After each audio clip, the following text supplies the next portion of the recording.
I would send them back. All 20 million? Yeah. If you were the president, what would you do with the 20 million illegal aliens that are here? Oh, Cinco dos Adios, they'd be gone. Oh, it would be no problem. Yeah, they'd be gone. Oh, no. Now, if I said that, I know what would happen. I'd get called a racist. When it comes to naming a baby, do you know which name is more popular right now in Great Britain? George or Mohammed? George? Wrong. No, it's Mohammed. You got it. Mohammed actually just overtook George on the list of the most popular names in the UK. With me now to talk about the deepening influence of Islam on life in Britain is Gerard Baker, U.S. editor of the Times of London. So, Jerry, what does this mean? Just more Muslims in Britain? That's right. I mean, the number of Muslims is growing dramatically. Muslims tend to have larger families, many more children. Birth rates among the rest of the population are declining. It's even more dramatic in the rest of Europe. Mohammed is actually the single most popular name on birth certificates in Belgium, for example. Across Europe, this is a demographic phenomenon. More and more Muslims are having 5, 6, 7 children. Traditional Caucasian, if you like, Christians tend to be having 1 or in many cases no children at all. So we're on a steady path here towards a rapid increase in the proportion of the population that is Muslim. Catastrophically falling birth rates, well below the replacement level. It's entirely possible that the French will disappear. There will be no native-born French that come from the traditional French population.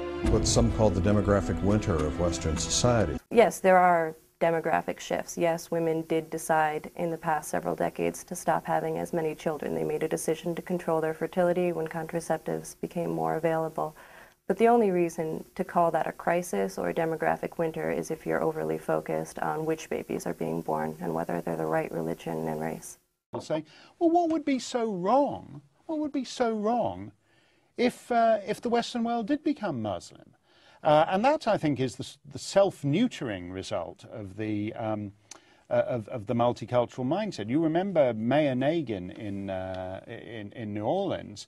When it turned out that a lot of the people who'd moved away didn't want to come back, he got all worried about that because he said New Orleans has always been, quote, a chocolate city, unquote.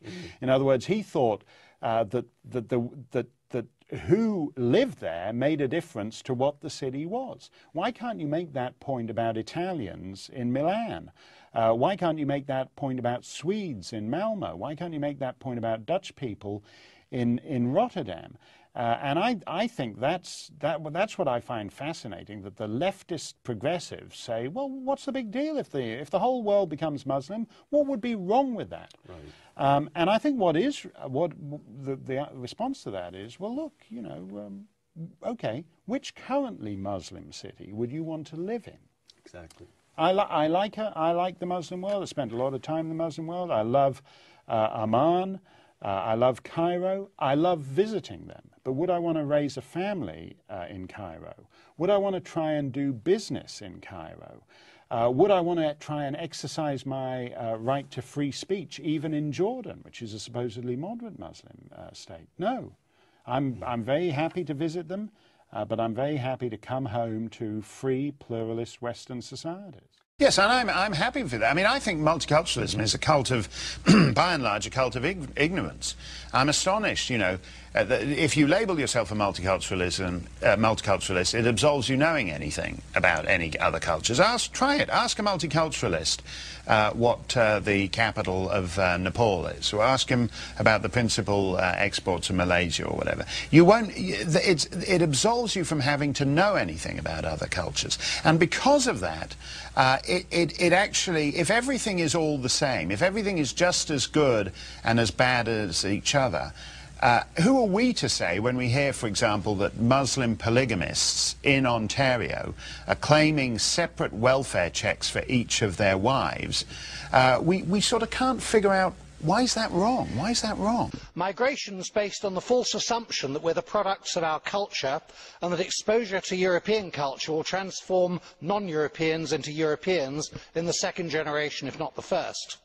Distinct peoples are not the product of distinct cultures. Distinct cultures are the product of distinct peoples. Bring in the populations of the Third World into Europe and you'll be bringing the Third World into Europe, not temporarily, for all time. And that's what we've been doing for the last 6 decades. Thank you. Genocide, the world's most heinous crime. In Iraq, crimes comparable to the Holocaust. Saddam Hussein is being charged for the first time with genocide. We promised to stop it. Never again. But it did happen. Again. And again. And again. Each time, there were a few who stood up to bear witness. A few who tried to stop the killings. But time after time, they were shunned, ignored, or told it was somebody else's problem. Each time they screamed bloody murder, the world turned away. Oftentimes the word genocide is thrown around in international forums, and most of us think we know what defines genocide, but really we don't. The definition is much broader under international law. Article 2 of the Convention defines genocide as any of the following acts committed with intent to destroy in whole or in part a national, ethnic, racial, or religious group as such. Killing members of the group, causing serious bodily or mental harm to members of the group, deliberately inflicting on the group conditions of life calculated to bring about its physical destruction in whole or in part, imposing measures intended to prevent births within the group, and lastly, forcibly transferring children of the group to another group.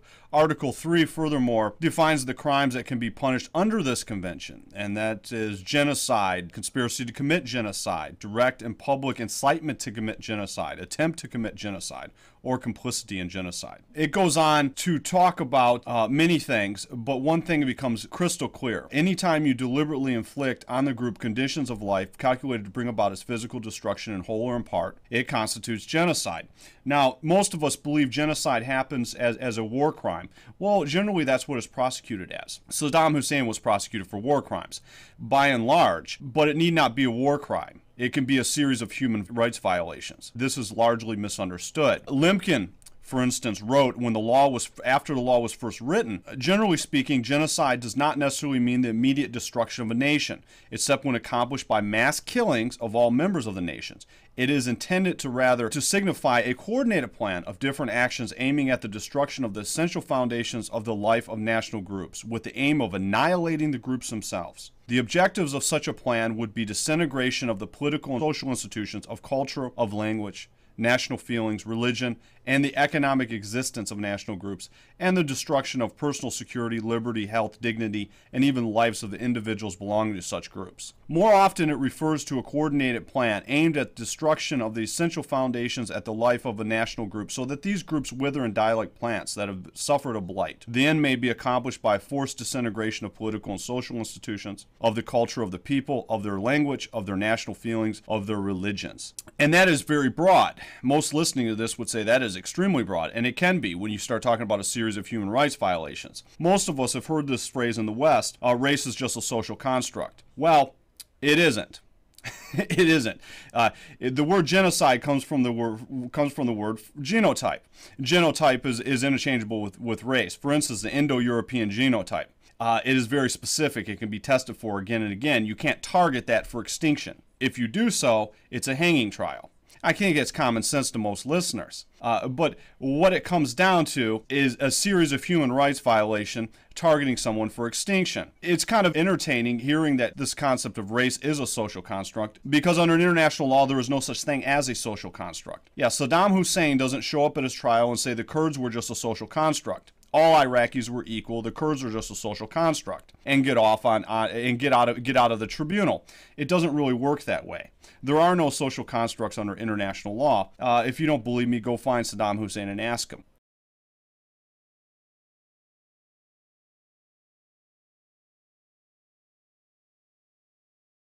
Our conversation is with Mr. Yuri Alexandrovich Bezmenov. Mr. Bezmenov was born in 1939 in a suburb of Moscow. He was the son of a high-ranking Soviet Army officer. He was educated in the elite schools inside the Soviet Union and became an expert in Indian culture and Indian languages. He had an outstanding career with Novosti, which was and still is, I should say, the press arm or the press agency of the Soviet Union. It turns out that this is also a front for the KGB.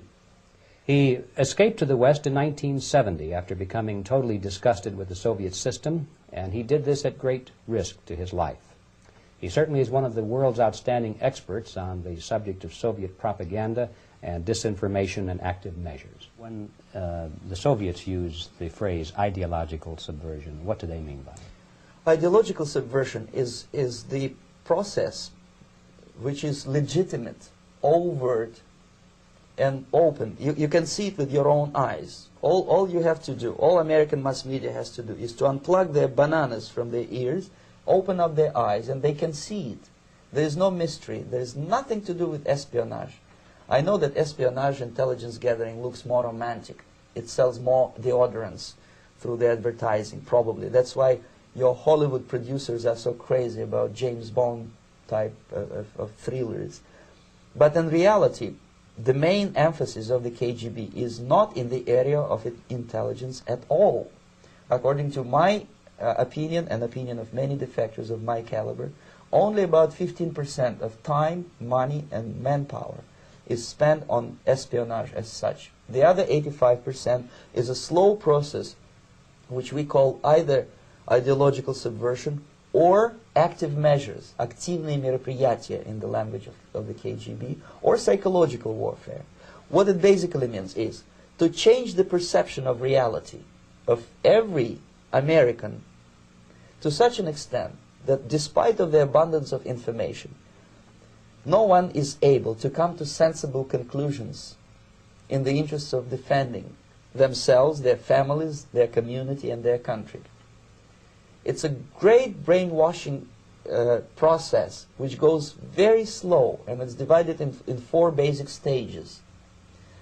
The first one being demoralization. It takes from 15 to 20 years to demoralize a nation. Why that many years? Because this is the minimum number of years which requires to educate one generation of students in the country of your enemy, exposed to the ideology of the enemy. In other words, Marxism-Leninism ideology is being pumped into the soft heads of at least 3 generations of American students without being challenged or counterbalanced by the basic values of Americanism, American patriotism. The demoralization process in the United States is basically completed already. For the last 25 years, actually it's overfulfilled, because demoralization now reaches such areas where previously not even Comrade Andropov and all his experts would even dream of such a tremendous success. Most of it is done by Americans to Americans, thanks to lack of moral standards. As I mentioned before, exposure to true information does not matter anymore. A person who was demoralized is unable to assess true information. The facts tell nothing to him. Even if I shower him with information, with authentic proof, with documents, with pictures, even if I take him by force to the Soviet Union and show him concentration camp, he will refuse to believe it until he is going to receive a kick in his fat bottom. When a military boot crashes his, then he will understand, but not before that. That's the tragic of the situation of demoralization. So the next stage is destabilization. This time, subverter does not care about your ideas and the patterns of your consumption. Whether you eat junk food and get fat and flabby, doesn't matter anymore. This time, and it takes only from 2 to 5 years to destabilize a nation, what matters is essentials: economy, foreign relations, defense systems. And you can see it quite clearly that in some areas, in such sensitive areas as defense and economy, the influence of Marxist-Leninist ideas in the United States is absolutely fantastic. I could never believe it 14 years ago when I landed in this part of the world, that the process will go that fast. The next stage, of course, is crisis. It may take only up to 6 weeks to bring